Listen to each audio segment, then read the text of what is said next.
नमस्कार दोस्तों, स्वागत है आपका हमारे YouTube चैनल मिस्टर इंडिया 99 पर। हमने पहले वाले एपिसोड में पार्ट फर्स्ट साइंस के चैप्टर फर्स्ट को डिस्कस कर लिया था, जो रिपीट रिवीजन की जो सीरीज चल रही है कक्षा 10 की रिवीजन के लिए। चलो स्टार्ट करते हैं। सबसे पहले मोटिवेशन थॉट्स। कामयाबी के सफ़र में इस धूप का एक अलग ही महत्व होता है, क्योंकि छाँव मिलते ही कदम रुकने लगते हैं। जब हमारे लाइफ में स्ट्रगल नाम का शब्द नहीं होगा, तब हम जिंदगी में कुछ बड़ा कर ही नहीं पाएंगे। इसलिए कभी भी यदि स्ट्रगल करना पड़े तो घबराना नहीं है, बल्कि पूरी जी जान से उसका सामना करना है और आगे बढ़ना है। चलो स्टार्ट करते हैं। ऊष्माक्षेपी अभिक्रिया एवं ऊष्माशोषी अभिक्रियाओं में अंतर। देखो, ऊष्माक्षेपी यानी शेपी मतलब मुक्त होना, वह अभिक्रिया जिसमें ऊर्जा मुक्त हो रही है मतलब ऊष्माक्षेपी अभिक्रिया कहलाती है, तथा वह अभिक्रिया जिसमें ऊर्जा अवशोषित हो रही है यानी शोषित हो रही है, यानी ऊर्जा बढ़ रही है जिस अभिक्रिया में, उसको बोलते हैं ऊष्माशोषी अभिक्रिया। ठीक है। ऊष्माक्षेपी अभिक्रिया में क्या होती है? ऊर्जा मुक्त होती है। इसका एग्जाम्पल देख लो फटाफट। हमने मेथेन को जलाया, मेथेन को जलाने पर हमें वायु की उपस्थिति लेनी पड़ेगी, तो मेथेन की क्रिया करवाई किसके साथ? ऑक्सीजन के साथ। तो मेथेन की क्रिया करवाई किसके साथ? O2 के साथ, यानी मेथेन प्लस O2। तो क्या हुआ हमारे पास बना CO2 तथा जल मुक्त हुआ। ठीक है, चलते हैं। यह क्रिया दोनों दिशाओं में होती है, यानी ऊष्माक्षेपी अभिक्रिया होती है दोनों दिशाओं में, जबकि ऊष्माशोषी अभिक्रिया केवल एक दिशा में होती है। ठीक है। ऊष्माशोषी अभिक्रिया का एग्जाम्पल देख लो फटाफट। बर्फ पे ऊष्मा से क्रिया करती है, जल बनता है, यानी बर्फ है ना, वो ऊष्मा को अपने अंदर ग्रहण कर लेती है। बर्फ ऊष्मा को अपने अंदर ग्रहण कर लेती है, ये हो गया ऊष्माशोषी का एग्जाम्पल। और क्या बनाती है? जल बनाती है। चलते हैं आगे। अब उसके जो मोस्ट एग्जाम्पल है ऊष्माक्षेपी अभिक्रिया के, वो देख लो फटाफट। साग सब्जियों का विघटित होकर कंपोस्ट बनना, ये किसका एग्जाम्पल है? ऊष्माक्षेपी अभिक्रिया का एग्जाम्पल है। शोषण की प्रक्रिया, ये भी ऊष्माक्षेपी अभिक्रिया का एग्जाम्पल है। प्राकृतिक गैस का दहन, अब ये बताया है हमने। प्राकृतिक गैस हमने अभी मेथेन ली थी और मेथेन को जलाया था, यानी O2 की क्रिया कराई थी, और हमारे पास कार्बन डाइऑक्साइड बना और जल बना। चलते हैं अगले क्वेश्चन की ओर, जो हमारी 2022 की बोर्ड परीक्षा के लिए बहुत ही इंपॉर्टेंट है, जो 10th क्लास की होने वाली है। सुनो क्वेश्चन। शोषण को ऊष्माक्षेपी अभिक्रिया क्यों कहते हैं? वर्णन कीजिए। शोषण को ऊष्माक्षेपी अभिक्रिया क्यों कहते हैं? सुनो।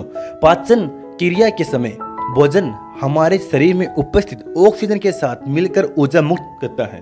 सिंपल सी बात है, जब हम भोजन करते हैं और पाचन क्रिया होती है, पाचन क्रिया के फलस्वरूप ग्लूकोज बनती है, सीधी सी बात हो गई, और वो क्या करती है? ऑक्सीजन के साथ मिलती है, संयुक्त होती है और हमारे शरीर के लिए ऊर्जा प्रदान करती है। अतः शोषण एक ऊष्माक्षेपी अभिक्रिया है। सिंपल सी बात है, हमने ग्लूकोज की क्रिया कराई किसके साथ? ऑक्सीजन के साथ। 6 ऑक्सीजन के अणु के साथ करवाई, तो हमारे पास बड़ा 6 CO2, ये कार्बन डाइऑक्साइड, तथा हमारा जल मुक्त हुआ और ऊर्जा भी मुक्त हुई। जल बना, जल के साथ ऊर्जा मुक्त हुई और ऊर्जा हमें प्रदान हुई, जिसको हम ग्लूकोज के रूप में बोल सकते हैं। ठीक है, ये हो गया किसका एग्जाम्पल? ये एग्जाम्पल नहीं है, ये शोषण को ऊष्माक्षेपी अभिक्रिया। यदि क्वेश्चन आए तो यह करना है कि किस प्रकार से क्रिया होती है, किसकी? ग्लूकोज की ऑक्सीजन के साथ क्रिया किस प्रकार हो रही है, ये इसका एग्जाम्पल हो गया। चलते आगे। जीवित रहने के लिए हमें हमेशा ऊर्जा की आवश्यकता होती है। जो ऊर्जा होती है वो भोजन से प्राप्त होती है। सीधी सी बात है, भोजन से ग्लूकोज प्राप्त होता है और ग्लूकोज की अभिक्रिया ऑक्सीजन के साथ होती है और हमें ऊर्जा मिलती है। साथ में CO2 भी गैस मुक्त होती है और H2O भी बनता है। चलते हैं आगे। अभी अब करा दिया, ये चीज़ हो गई हमारे, जो हमें ऑक्सीजन के अणु लिए थे हमने। चलते हैं आगे। चलो, ये जो अभिक्रिया दिख रही है वो मैंने ऊपर भी करवा दी, और ये बहुत ही इंपॉर्टेंट अभिक्रिया है, बहुत ही इंपॉर्टेंट अभिक्रिया है, इसलिए इसको बार बार आपको दिखाई दे रही है। चलते हैं आगे। अब देखो, इसका एक और सुन लो मेरी बात। हमने क्या किया? हमने NO को तोड़ा, उसमें ऊष्मा दी उसको, तो क्या बना? हमारे पास N2 और O2 में 2 भागों में डिवाइड हो गया। देखो, विस्थापन अभिक्रिया। अब ये भी बहुत मोस्ट अभिक्रिया में आती है, विस्थापन अभिक्रिया, जिसको हम इंग्लिश में बोलते हैं डिस्प्लेसमेंट रिएक्शन। चलते हैं। यह एक तत्व द्वारा दूसरे तत्वों का विस्थापन उनकी क्रियाशीलताओं के अंतर के कारण होता है। यानी सिंपल सी बात है कि विस्थापन अभिक्रिया होती क्या है? उच्च क्रियाशीलता वाला तत्व है निम्न क्रियाशीलता वाले तत्वों को उसके यौगिक से विस्थापित कर देता है। यानी ज़्यादा जो प्रभावशाली तत्व होता है, जो ज़्यादा क्रियाशील तत्व होता है ना, वो निम्न क्रियाशील वाले तत्वों को उसके यौगिक से ही विस्थापित कर देता है। विस्थापन अभिक्रिया कहलाती है। यानी हमने एपी की क्रिया कराई किसके साथ? CuSO4 के साथ। तो हुआ क्या? हुआ ये कि SO4 किसके साथ जुड़ गया? एपी के साथ जुड़ गया, जो क्या बन गया? आयरन सल्फेट बन गया और कॉपर अलग रह गया। चलते हैं, ये इसका एग्जाम्पल हो गया। अब ये क्वेश्चन है जो पिछली बोर्ड परीक्षा में पूछा गया है और इस बार भी आने के चांस बन रहे हैं। सुनो क्वेश्चन को समझते हैं। देखो क्वेश्चन क्या है। कॉपर सल्फेट के विलयन में लोहे की कीलों को डुबोने पर विलयन का रंग क्यों परिवर्तित हो जाता है? इसकी आवश्यक रासायनिक अभिक्रिया दीजिए एवं नामांकित चित्र भी बनाइए। सुनो ये क्या बोल रहा है। ये बोल रहा है कॉपर सल्फेट के विलयन में, ठीक है, ले लिया कॉपर सल्फेट का विलयन CuSO4 ले लिया। फिर क्या बोल रहे हैं? लोहे की किलो को डुबोने पर डुबो दिया, एपी की क्रिया। एपी क्या होता है? फेरस, लोहा तो होता है ना। तो लोहे की क्रिया करवा दी किसके साथ? CuSO4 के साथ। ये बोल रहा है क्वेश्चन में। चलते हो आगे। ये बोल रहा है कि विलयन का रंग क्यों परिवर्तित हो जाता है। ठीक है, बात समझ में आई? हमारे पास बना Cu प्लस ApSO4। विलयन का रंग परिवर्तित क्यों हो जाता है? सुनो, हमारे पास बनता है फेरस सल्फेट, उत्पाद बनता है। तो फेरस सल्फेट बनने के कारण कॉपर सल्फेट विलयन का नीला रंग मूलिन, ठीक है, ये मूलिन या हरा जो हमें दिखाई देता है वो बन जाता है। ये विलयन हो गया। देखो सीधी सी बात है, इसमें रिएक्शन कराई गई है कि CuSO4 प्लस Ap, तो ApSO4 बना और प्लस Cu जो हरे रंग का विलयन है। चलते हैं आगे। देखो ऊपर दी कि अभिक्रिया किस प्रकार की है। अब मैंने क्या किया, मैंने आपको ये रिएक्शन दे दी और आपको ये देख के बतानी है कि ये अभिक्रिया कौन से प्रकार की है, द्विविस्थापन है या विस्थापन है। अब आप ही बताओ ये देख के। Ap2O3 + 2Al, Al2O3 + 2Ap। अब आपको बतानी है कि ये अभिक्रिया कौन सी प्रकार की है।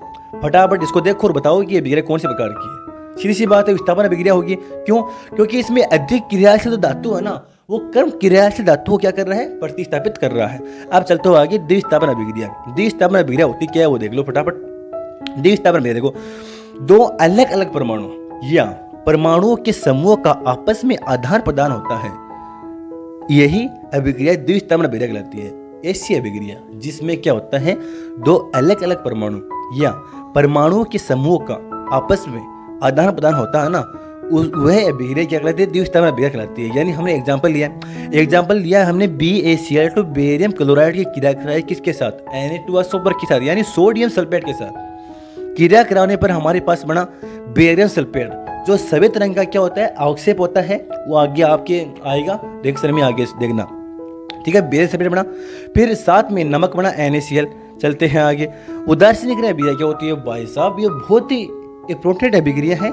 ये एग्जाम में आने के चांस हर बार बनते हैं, इस बार भी बनने की पूरे चांस है। सुनो, उदासीनीकरण अभिक्रिया होती क्या है? उदासीनीकरण का मतलब है कि अम्ल और क्षार आपस में क्रिया करके बनाते हैं लवण और जल, ठीक है। यानी अम्ल हमने एग्जाम्पल के रूप में लिया अम्ल HCl, तथा क्षार मतलब NaOH के अभिक्रिया करवाई आपस में। तो इधर से गया Na से नमक बना। नमक बनने के साथ साथ में H2O, यानी नमक क्या है? लवण है।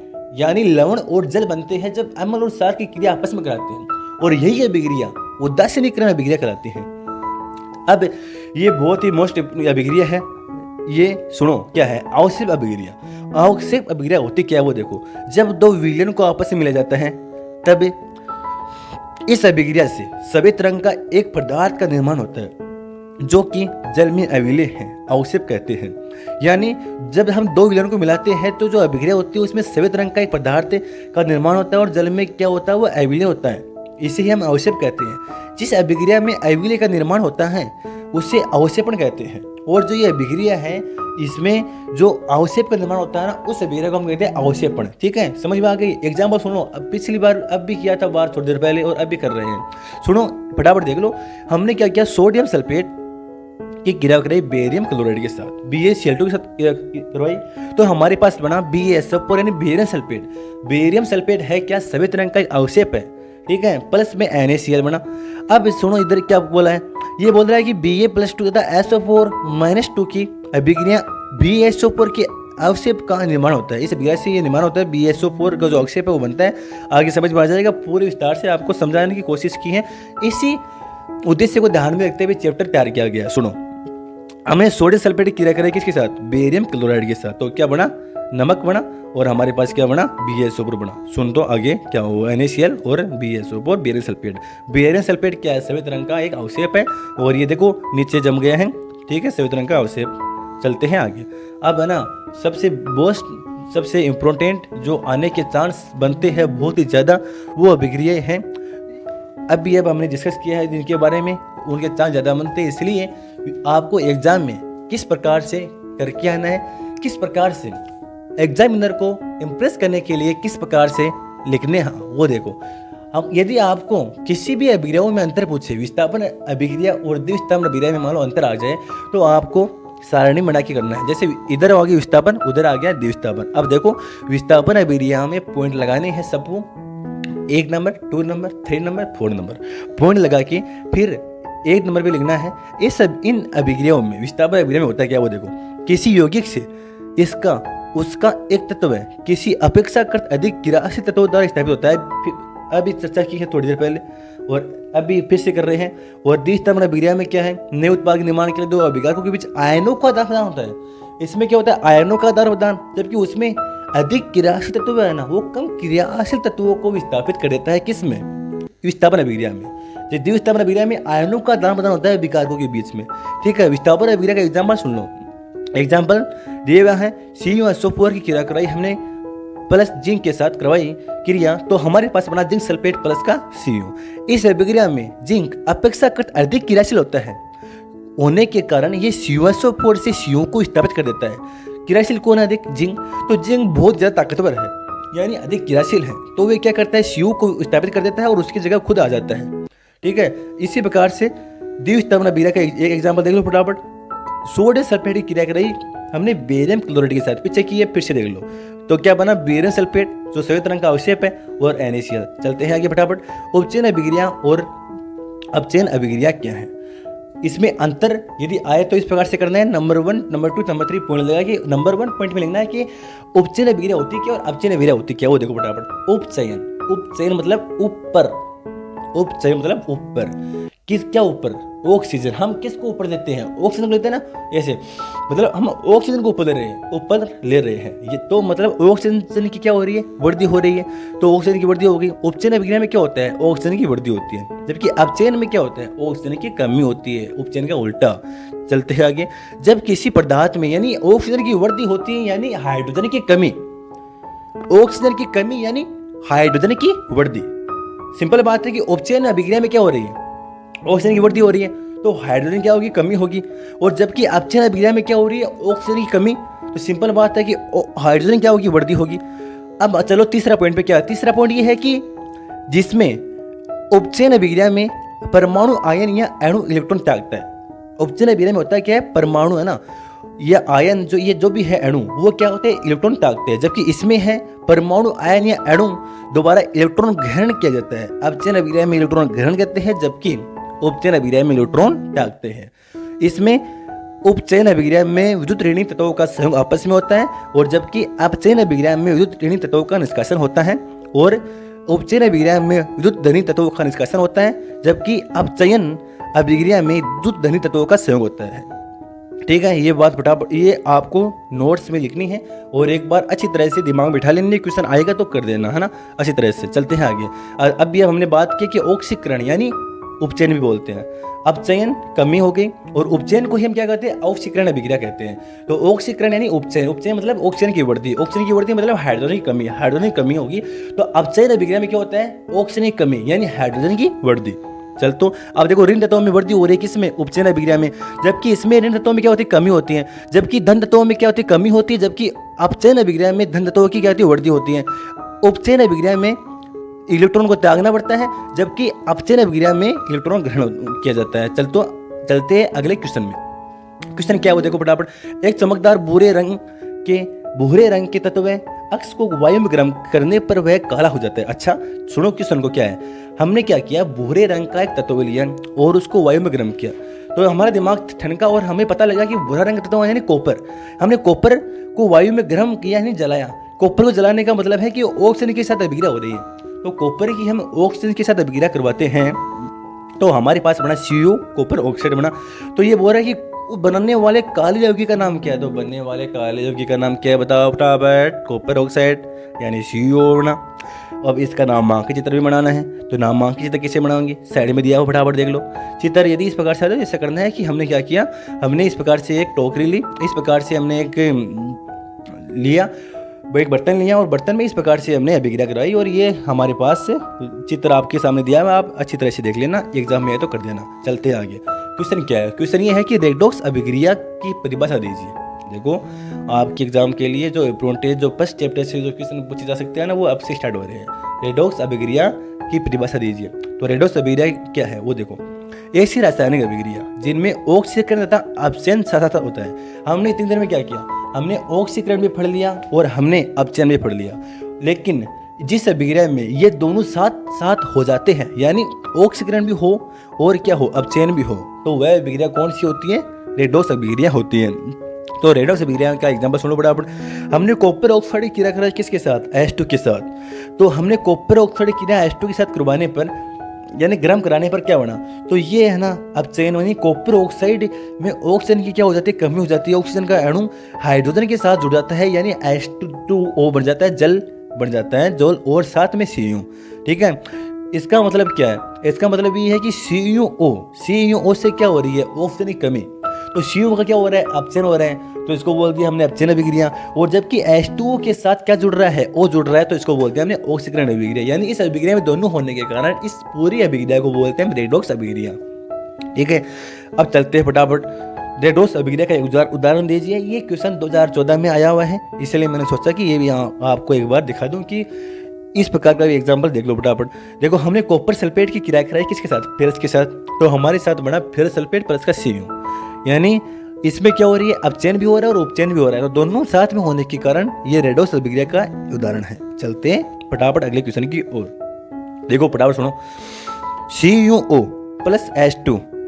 प्लस H2O में किस प्रकार का, यानी कॉपर ऑक्साइड और H2 मिलके क्या बनाते हैं, CuO प्लस H2 बनाते हैं।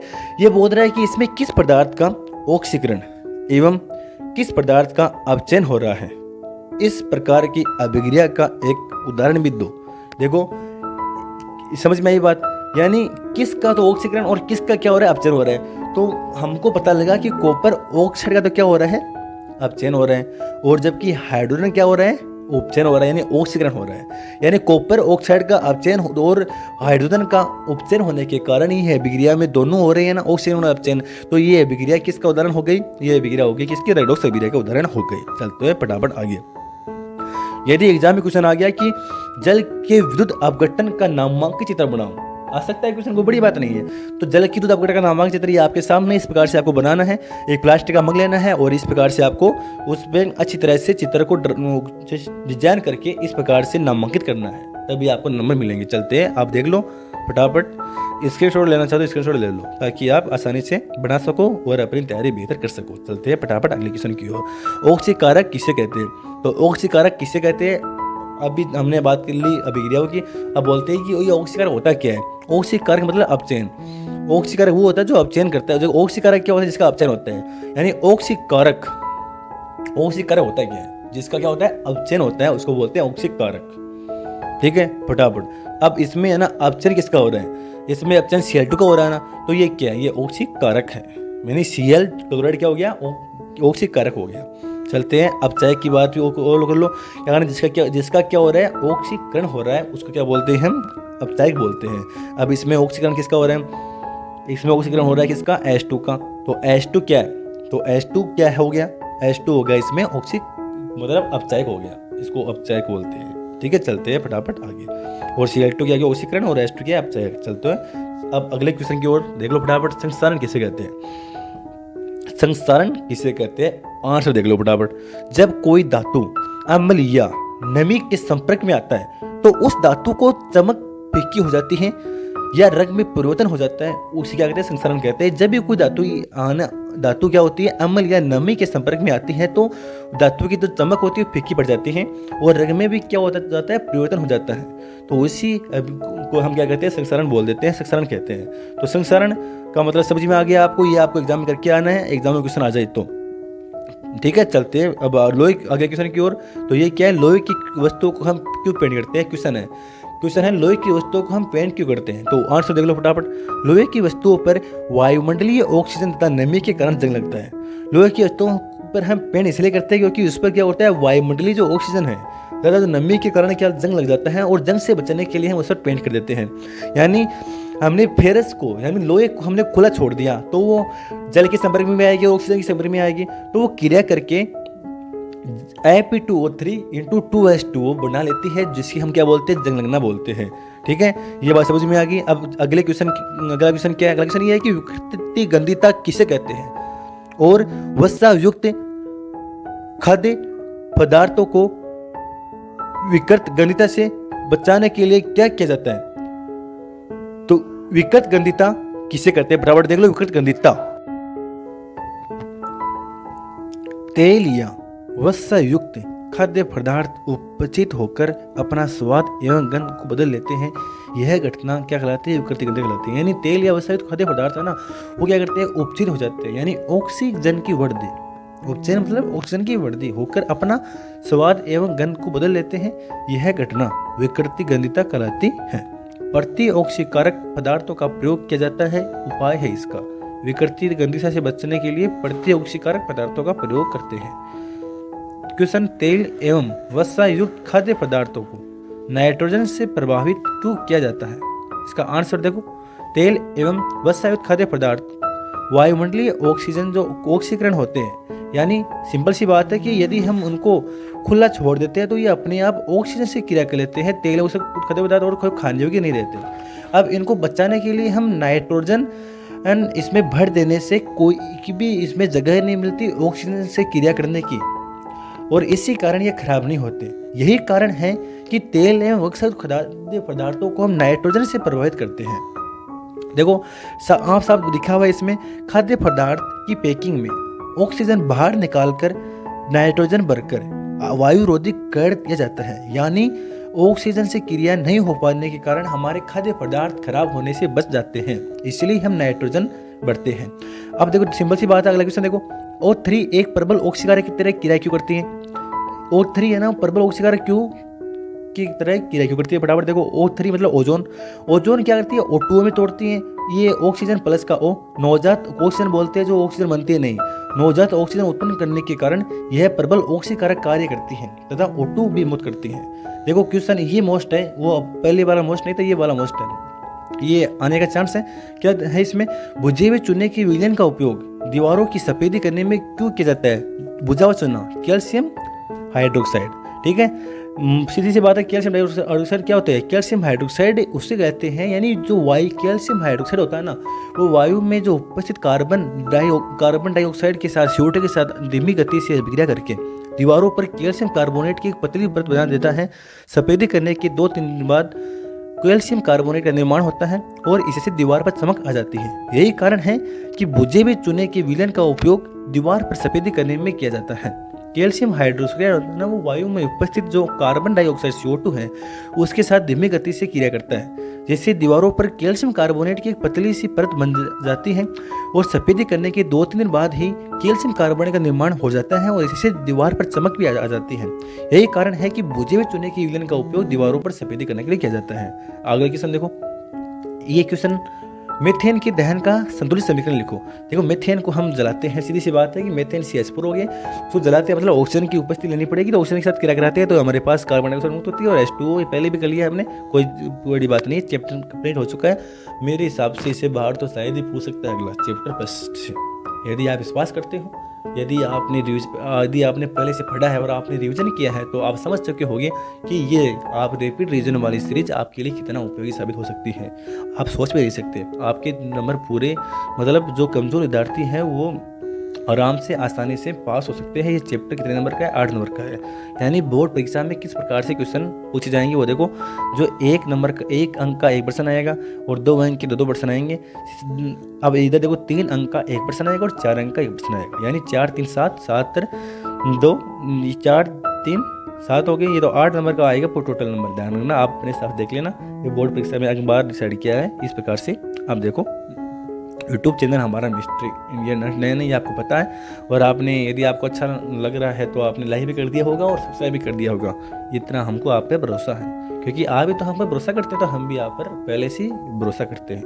देखो, ये जो PDF लिंक है ना, वो डिस्क्रिप्शन बॉक्स में दी हुई है। यदि आप चाहते हो कि हम PDF से आसानी से अपना रिवीजन कर सकते हैं, तो फटाफट जाइए डिस्क्रिप्शन बॉक्स में और क्लिक कीजिए और PDF पा लीजिए और फटाफट अपना रिवीजन बेहतर कीजिए। देखो, ये लास्ट नाम जाने से पहले आपको एक मोटिवेशन थॉट्स दे जाते हैं। हर कोशिश हमें कुछ नया सिखाती है। देखो, हम कोई भी कोशिश करते हैं ना, वो हमें कुछ नया सिखा के जाती है। हर असफलता एक नई राह दे जाती है, और जो समेटता है उनको एक साथ वही एक दिन पहुंचता है। मतलब इसका अर्थ क्या है? इसका अर्थ यह है कि हर कोशिश हमें कुछ नया सिखाती रहती है और हर असफलता एक नई राह दे जाती है। जो समेटता है इनको एक साथ, जो एक साथ में इनका संतुलन बना के चलता है, वही एक दिन क्या कामयाबी की शिखर पर पहुंचता है। और हम तो कामयाबी की शिखर पर पहुंच कर रहेंगे, क्योंकि आप बहुत, मुझे आशा है कि आप बहुत जी जान से मेहनत कर रहे होंगे और आपके बोर्ड एग्जाम में मार्क्स बहुत अच्छे आएंगे। ये